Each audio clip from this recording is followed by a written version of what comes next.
بسم اللہ الرحمن الرحیم الحمد للہ رب العالمین والصلاة والسلام علی رسولہ الامین وعلی آلہ وصحبہ اجمعین اما بعد اعوذ باللہ من الشیطان الرجیم بسم اللہ الرحمن الرحیم لقد خلقنا الانسان فی احسن تقویم صدق اللہ العظیم۔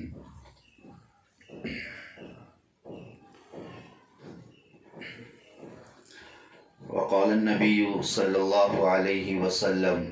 ان اللہ جمیل یحب الجمال او کما قال علیہ السلام۔ ہم سب جانتے ہیں کہ اللہ تعالیٰ نے انسان کو اشرف المخلوقات بنایا ہے، ساری مخلوقات کی سرداری اور اشرفیت اور افضلیت سے نوازا ہے، اور اسی افضلیت کی طرف اللہ تعالیٰ نے سورۃ التین میں اشارہ فرمایا ہے، لقد خلقنا الانسان فی احسن تقویم، کہ ہم نے انسان کو بہترین ساخت پر پیدا کیا، ایک بہترین سانچے میں انسان کو ہم نے ڈھالا ہے۔ اس طور پر کہ دیگر مخلوقات پر جب ہم نظر کرتے ہیں، جانور ہے، چرند پرند ہے، بہت ساری مخلوقات ہے، لیکن ان مخلوقات میں انسان کی ایک امتیازی شان ہے کہ اللہ تعالیٰ نے اسے جچا تلا بنایا ہے۔ اس کا یہ مطلب نہیں کہ دیگر مخلوقات معیوب والی ہے، نعوذ باللہ من ذالک۔ اللہ تعالیٰ کی ہر قدرت اور اللہ تعالیٰ کی ہر چیز یہ قابل ستائش اور قابل تعریف ہے، تاہم ان تمام چیزوں میں اور تمام مخلوقات میں اللہ نے انسان کو ایک بہترین اور خوبصورت بنایا ہے، بہترین اور خوبصورت بنایا ہے۔ اسی معنی کر یہ انسان جو اللہ تعالیٰ نے اس کو بہترین بنایا ہے، خوبصورت بنایا ہے، تو اللہ تعالیٰ چاہتے بھی ہے کہ انسان بہترین اور خوبصورت حالت میں ہمیشہ رہا کرے، پاک اور صاف رہا کرے۔ یہ اسلامی تعلیم ہے، اسی لیے حدیث میں آتا ہے ان اللہ جمیل یحب الجمال، کہ بلا شبہ اللہ تعالیٰ جمیل ہے اور جمال کو پسند فرماتے ہیں، یعنی خوبصورتی کو اللہ تعالیٰ، نظافت کو اللہ تعالیٰ پسند فرماتے ہیں۔ لہٰذا ایک انسان نے قرآنی تعلیمات اور حدیث کی تعلیمات اور اسلامی تعلیمات کے پیش نظر اپنے آپ کو ہمیشہ پاک اور صاف رکھنا چاہیے۔ یہ اسلام کی بنیادی تعلیم ہے، اور نظافت کے ساتھ رہنا چاہیے، خوبصورتی کے ساتھ اپنی زندگی کو گزارنا چاہیے، اس لیے کہ یہ اللہ نے انسان کو جو وجود بخشا ہے، یہ در حقیقت اللہ کی طرف سے ایک نعمت ہے، اور اس نعمت کا انسان نے خیال رکھنا چاہیے۔ اسی لیے ایک مرد کے لیے بھی اسلامی تعلیمات ہیں اور ایک عورت کے لیے بھی اسلامی تعلیمات ہے کہ وہ ہر موقع اور ہر محل پر اپنے زیب و زینت کو اختیار کیے رکھے، بلکہ خصوصیت کے ساتھ اللہ تعالیٰ نے 8ویں پارے میں نماز کے موقع پر اللہ تعالیٰ نے خصوصیت کے ساتھ زینت کے اختیار کرنے کا حکم بھی دیا ہے، خذوا زینتکم عند کل مسجد، کہ ہر نماز کے وقت تم زینت کو اختیار کرو۔ یہاں پر مفسرین کرام نے اس بات کی طرف اشارہ کیا ہے کہ زینت کا مطلب یہاں یہ ہے کہ ایک تو صحیح لباس پہننا ہے، جو لباس انسان کے سطر کو ڈھانکنے والا ہو،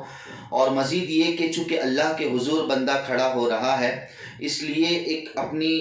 شکل و شباہت کو اور اپنے ظاہری شکل کو اور ظاہری ہیئت کو بھی وہ درست کر لے، اور ایک اچھے انداز سے اللہ کے حضور کھڑے ہونے کی کوشش کرے۔ تو بہرحال ایک حد تک اسلام نے مردوں کو بھی اجازت دی ہے کہ وہ جمال اور زینت کو اختیار کرے، اور عورتوں کو بھی اجازت دی ہے کہ وہ جمال اور زینت کو اختیار کرے۔ اس کا یہ مطلب نہیں کہ مردوں کے تعلق سے شریعت نے کوئی رہنمائی نہیں کی ہے، بلکہ حدیث میں آتا ہے کہ ایک شخص پراگندہ حالت میں نبی کریم صلی اللہ علیہ وسلم کی خدمت میں حاضر ہوئے کہ ان کے بال بکھرے ہوئے تھے، تو اللہ کے رسول صلی اللہ علیہ وسلم نے ان کو ترغیب دی اور تلقین فرمائی کہ اپنے بالوں پر کنگھی کر کے بالوں کو درست کر لو۔ معلوم یہ ہوا کہ اسلام اتنی باریک باریک چیزوں پر در حقیقت نظر رکھتا ہے، اور بلکہ ایک حدیث میں یہ بھی آتا ہے کہ مرد جو جمال اختیار کرے گا، اور مرد بھی ایک طریقے سے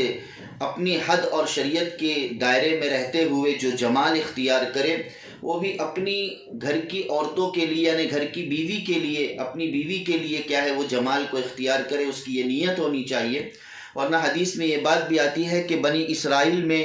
جو زنا بڑا ہے اس زنا کا ایک سبب یہ رہا کہ مردوں نے عورتوں کے لیے بننا اور سنورنا چھوڑ دیا تھا، جس کی وجہ سے بنی اسرائیل میں زنا عام ہو چکا تھا۔ بس سمجھ میں آ رہی؟ تو اسی طریقے سے عورتوں کے لیے بھی حکم ہے کہ عورت اپنے شوہر کی خاطر زینت کو اختیار کرے، پاکی اور صفائی کو عورت اپنے شوہر کی خاطر کیا کرے؟ اختیار کرے۔ اسی لیے حدیث میں آتا ہے کہ پوچھا گیا کہ کون سی عورت بہتر ہے، تو اس پر نبی کریم صلی اللہ علیہ وسلم نے فرمایا کہ وہ عورت بہتر ہے کہ اس عورت پر اس کے خاوند کی نظر پڑے، اس کے شوہر کی نظر پڑے تو وہ عورت اس کو خوش کر دے۔ تو اس عورت کو شریعت نے بہتر عورت قرار دیا ہے جو اپنی خاوند کی خوشی کا خیال رکھتے ہوئے زیب و زینت کو اختیار کرے اور جمال کو اختیار کرے۔ لہٰذا دونوں طرفہ بات ہے کہ شریعت نے مردوں کو بھی جمال اختیار کرنے کی ترغیب و تلقین کی ہے، اور عورت کے لیے خصوصیت کے ساتھ کہ وہ اپنے شوہر کی خاطر جمال کو اختیار کرے، خوبصورتی کو اختیار کرے۔ ہاں لیکن اس کے برعکس خدا نہ خواستہ اگر عورت اپنے شوہر کو چھوڑ کر کسی اور کے لیے جمال کو اختیار کرتی ہے، زیب و زینت کو اختیار کرتی ہے، تو یہ نیت فاسد ہونے کی بنا پر عورت کا یہ طریقہ اختیار کرنا حرام اور ناجائز سمجھا جائے گا۔ اسی لیے حدیث میں بھی آتا ہے، حدیث پاک کے پیش نظر، کہ وہ اس عورت پر اللہ کی لعنت ہوتی ہے جو عورت اپنے گھر سے باہر نکلتے وقت خوشبو کا استعمال محض اس وجہ سے کرتی ہے تاکہ دوسرے لوگ اس کی طرف مائل ہو جائے، تو ایسی عورت پر اللہ کی طرف سے لعنت ہوتی ہے۔ یہ بہت ہی سنگین مسئلہ ہے۔ آج معاشرے میں دیکھا جائے کہ عورتیں عامةً اکثر و بیشتر گھر میں خوشبو کے استعمال کرنے کی بجائے باہر خوشبو کا استعمال کرنے کی زیادہ عادی ہوتی ہے، یعنی گھر میں خوشبو وہ اپنے شوہر کے لیے استعمال کرے، لیکن برعکس اگر وہ باہر نکلتے وقت خوشبو کا استعمال کر رہی ہے اور اس کے ذہن میں اور اس کے دل و دماغ میں اگر یہ فاسد نیت آ جاتی ہے کہ بھئی اس خوشبو کے ذریعے سے دوسروں کو مائل کیا جاوے اور دوسرے میری تعریف کرے، تو معاذ اللہ ثم معاذ اللہ نعوذ باللہ من ذالک، اس طریقہ اختیار کرنا حرام اور ناجائز ہوگا اور اللہ کی لعنت کا سبب ہوگا۔ اس لیے عورت اس سے گریز کرے اور احتیاط کرے۔ اور اسی طریقے سے خوشبو کی طرح باہر نکلتے وقت اس لیے زیب و زینت کو اختیار کرے تاکہ دوسروں کی اس پر نظر پڑے، تو ظاہر بات ہے کہ یہ بہت ہی بڑا گھناؤنا جرم ہے اور انسان کو گناہوں کی طرف مائل کرنے کا ذریعہ اور سبب گویا کہ وہ عورت بننے والی ہوگی۔ اس لیے اسے جو کچھ زیب و زینت اختیار کرنی ہے محض اپنے شوہر کی خاطر۔ کس کی خاطر؟ محض اپنے شوہر کی خاطر اس کو جمال اور زیب و زینت کو اسے اختیار کرنا ہے۔ البتہ اسی طریقے سے گھر میں رہنے والے دیگر افراد جو اس کے محرم رشتہ دار ہے، اس کا باپ ہے، اس کی اولاد ہے، جو بھی اس کے محرم رشتہ دار ہے، تو محرم رشتہ دار کے لیے وہ مستقل زینت اختیار نہیں کرے گی۔ وہ الگ بات ہے کہ محرم رشتہ دار اس کا چہرہ دیکھنا تو جائز ہے، لیکن دیگر اعضاء کو دیکھنا اس محرم رشتہ دار کے لیے بھی جائز نہیں ہے۔ تو محرم رشتہ دار کے لیے زیب و زینت اختیار کرنے کا تو سوال ہی پیدا نہیں ہوتا ہے۔ ہاں، گھر میں رہنے کی وجہ سے ایک باپ اپنی بیٹی کو دیکھ رہا ہے، چہرہ دیکھ رہا ہے، تو کوئی حرج کی بات نہیں ہے، لیکن وہ جو مستقل زیب و زینت جو اختیار کر رہی ہے وہ مستقل اپنے شوہر کے لیے اختیار کر رہی ہے، گھر کے دیگر افراد کے لیے اختیار نہیں کر رہی ہے۔ اور اسی طریقے سے عورت کے تعلق سے مستقل چند چیزیں قابل غور ہے اور اس پر بات ہونی چاہیے اور معاشرے کی ماں و بہنوں کے سامنے یہ باتیں آنی چاہیے، جس میں سے بنیادی طور پر لباس کی بات ہے کہ عورت کس قسم کا لباس پہنے۔ جہاں تک لباس کا مسئلہ ہے تو عورت کے لیے ریشم کا لباس پہننا بھی جائز ہے، اسلام نے اس کی اجازت دی ہے، جبکہ مردوں کے لیے ریشم کا لباس پہننا حرام اور ناجائز ہے حدیث پاک کے پیش نظر، مگر عورت ریشم کا لباس استعمال کر سکتی ہے۔ اور اسی طریقے سے عورت کے لیے ہر قسم کا لباس پہننا جائز ہے، مگر وہ شرعی حدود میں رہتے ہوئے لباس کا استعمال کرے۔ لہٰذا اگر کوئی عورت چست قسم کا لباس پہن رہی ہے، یعنی بالکل فٹ قسم کا لباس پہن رہی ہے، تو یہ بھی صحیح اور مناسب نہیں ہے، یہ غیر شرعی لباس ہے، اس سے احتیاط کرنا چاہیے۔ اسی طرح عورت نہ مردوں کا لباس اختیار کرے، نہ مرد عورتوں کا لباس اختیار کرے۔ ظاہر بات ہے کہ عورت جو مردوں کا لباس پہننے میں مشابہت اختیار کرتی ہے، حدیث میں بھی آتا ہے کہ جو عورت مردوں کا لباس پہن کر مشابہت اختیار کرتی ہے تو ایسی عورت پر اللہ اور اس کے رسول کی لعنت ہوتی ہے۔ لیکن آج ہم معاشرے میں دیکھتے ہیں کہ بچپن ہی سے یہ شوق دلایا جاتا ہے اور بچے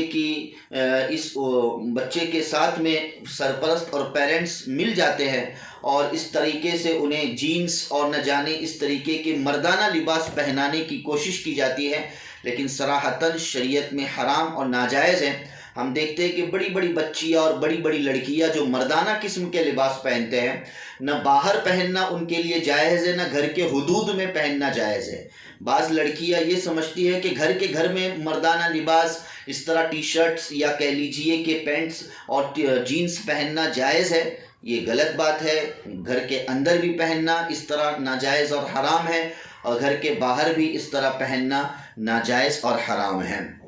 تو یہ لباس کے تعلق سے بات ہوئی کہ لباس جو بالکل شرعی لباس ہو اور یہ کہ پردے والا لباس ہو۔ گھر کے باہر اگر عورت نکل رہی ہے تو یقیناً برقعے اور پردے کا اہتمام کرے، ایک مستقل پردے کا حکم ہے۔ لیکن عام حالات میں عام قسم کا لباس عورت پہن سکتی ہے، اس کے لیے بظاہر کوئی روک نہیں ہے، لیکن یہ کہ اس سے وہ ایسا لباس نہ ہو جو فاحشہ لباس اور بے حیائی والا لباس ہو، جس سے بدن کا کوئی حصہ نظر آتا ہو، تو یہ ناجائز اور حرام ہے، اس سے احتیاط کرنا چاہیے۔ جہاں تک سونے چاندی کی اور زیورات کی بات ہے تو یہ مطلقاً یہ عورت کی زیب و زینت کا ایک حصہ اور ذریعہ ہے کہ عورت مطلقاً سونے چاندی اور زیورات کو استعمال کر سکتی ہے۔ مردوں کے لیے سونا پہننا تو حرام اور ناجائز ہے، لیکن عورت ان کو بطور زینت ان چیزوں کا استعمال کر سکتی ہے۔ اسی طریقے سے تیسرے نمبر پر بات آتی ہے بالوں کے تعلق سے کہ عورت بالوں کے تعلق سے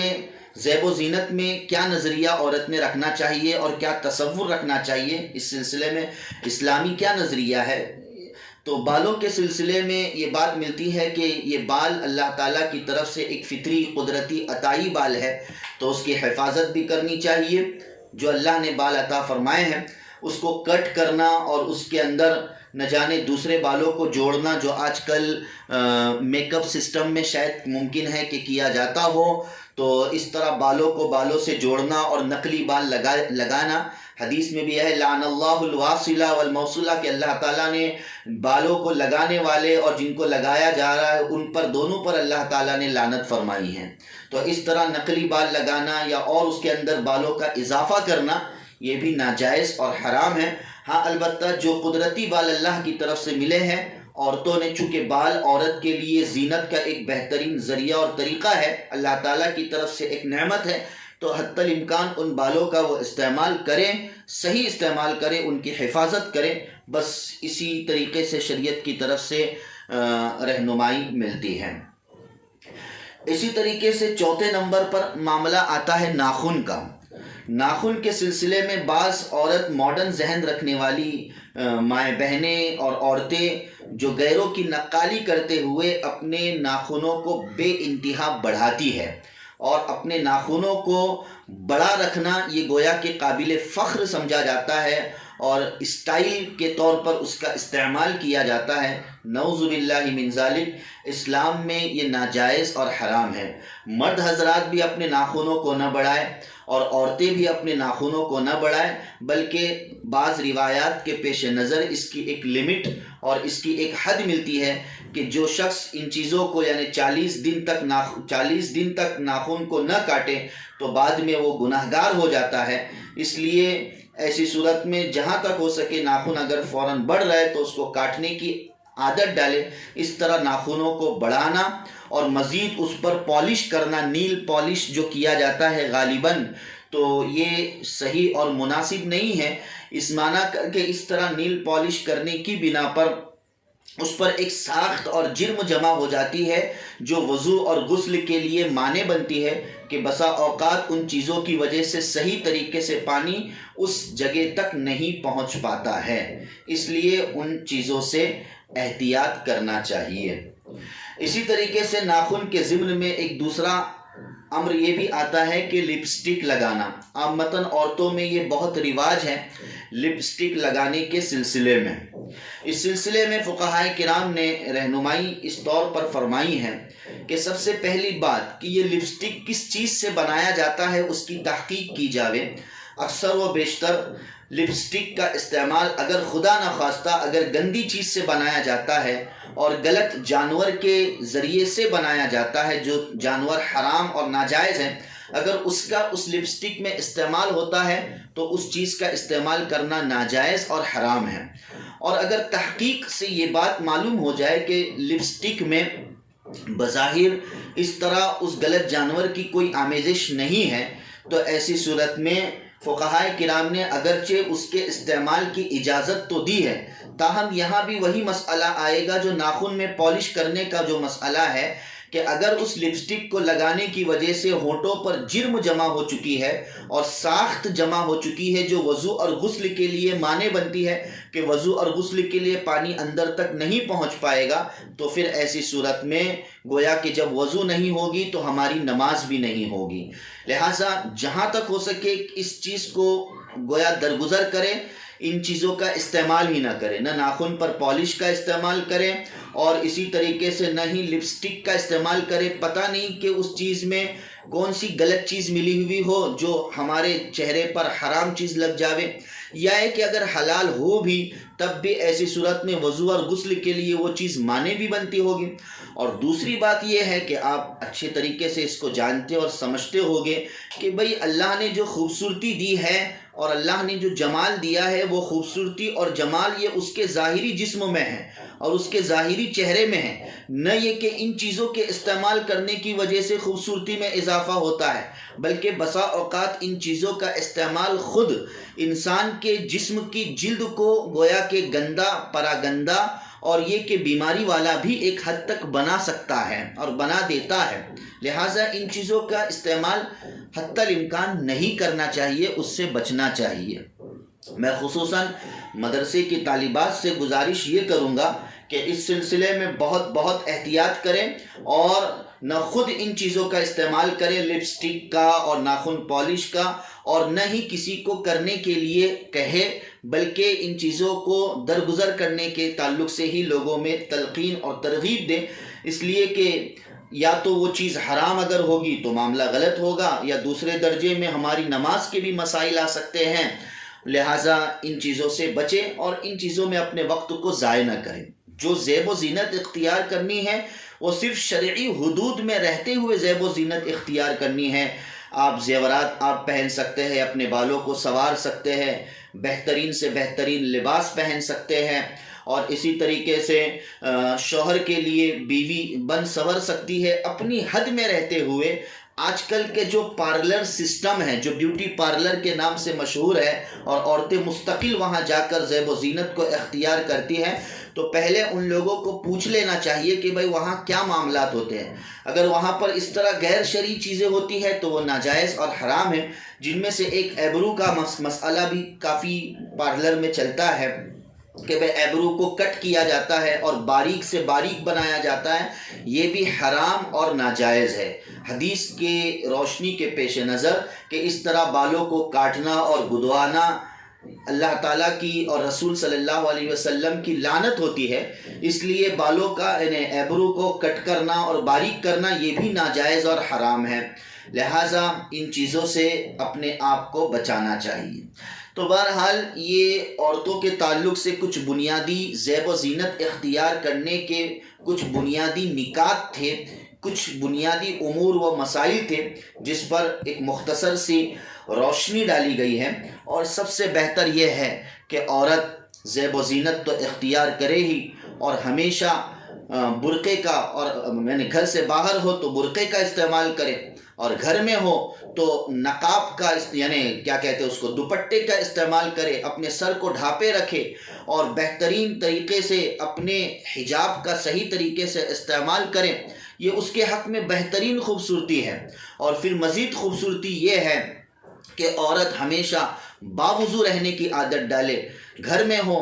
اگر کوئی کام قرآن کریم نہ بھی پڑھنا ہو یا یہ کہ اب نماز نہ بھی پڑھنی ہو تب بھی وضو کی حالت میں رہے، کہ وضو یہ انسان کو سب سے خوبصورت بنا دیتی ہے۔ اور جیسے کہ حدیث میں آتا ہے کہ کل قیامت کے دن اعضائے وضو چمکے گے، غرم محجلین، حدیث کے یہ الفاظ ہیں کہ انسان کے اعضائے وضو اللہ تعالیٰ کل قیامت کے دن اس کے اندر روشنی ڈالے گے۔ تو جب یہ اعضائے وضو قیامت کے دن حقیقی اعتبار سے جب چمکنے والے ہوگے تو ہمیں چاہیے کہ دنیا میں بھی ہم اپنے اعضاء کو چمکانے کی خاطر اور اپنے جسم کے پارٹس کو چمکانے کی خاطر، خصوصاً وضو کے جو اعضاء ہیں ان کو چمکانے کی خاطر ہمیشہ حالت وضو میں رہا کریں، با حالت وضو رہے، انشاءاللہ ایک قسم کی نورانیت نصیب ہوگی، ایک قسم کی خوبصورتی نصیب ہوگی، جو